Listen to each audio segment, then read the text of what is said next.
सारे माफियाओं को मिट्टी में मिला देंगे। योगी आदित्यनाथ का 1 महीने पहले दिया यह बयान एक बार फिर से वायरल हो रहा है। बीजेपी नेताओं की तरफ से कहा जा रहा है, योगी सरकार जो कहती है वो करती है।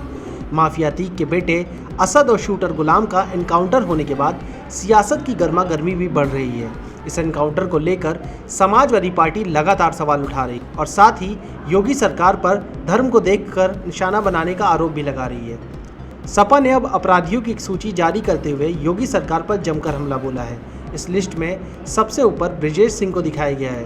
साथ ही लिस्ट में कुलदीप सिंह सेंगर, धनंजय सिंह और प्रतापगढ़ के राजा भैया समेत कई बाहुबलियों का नाम है।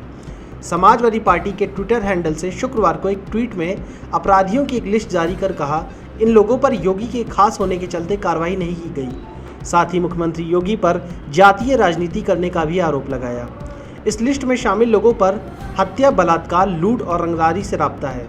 इन लोगों पर सिर्फ इसलिए कार्रवाई नहीं हो रही है क्योंकि इन्हें भाजपा का सानिध्य प्राप्त है। अब समाजवादी पार्टी अपनी राजनीति के चक्कर में असद एनकाउंटर पर चाहे जितने सवाल उठाए, मगर ये सवाल तो वाजिब है, क्या योगी सरकार इन कथित माफियाओं को भी मिट्टी में मिलाने का दमखम रखती है? चलिए जानते हैं इस लिस्ट में मौजूद कुछ बाहुबलियों के आपराधिक इतिहास से। पहला नाम है ब्रिजेश सिंह। ब्रिजेश सिंह की गिनती पूर्वांचल के बड़े माफिया में होती है। मुख्तार अंसारी से उसकी अदावत 3 दशक से चली आ रही है। ब्रिजेश की पत्नी अन्नपूर्णा सिंह वाराणसी से बीजेपी के सहयोग से एमएलसी है और भतीजा सुशील सिंह चंदौली की सकलडीहा सीट से भाजपा से विधायक है। बीजेपी से ब्रिजेश सिंह की नज़दीकियों के कारण ही उसे सत्या का सानिध्य मिलता आ रहा है।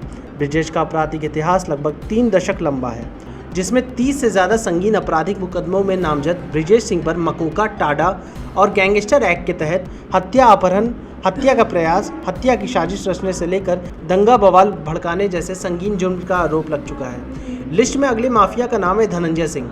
धनंजय सिंह को पूर्वांचल का बाहुबली माना जाता है। उस पर करीब 40 आपराधिक मामले दर्ज हैं। धनंजय सिंह 2 बार विधानसभा और 1 बार लोकसभा का चुनाव जीत चुका है।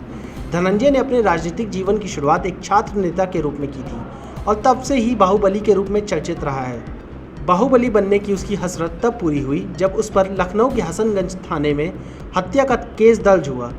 साथ ही उस पर सरकारी टेंडरों में वसूली से जुड़े आधा दर्जन केस दर्ज हुए।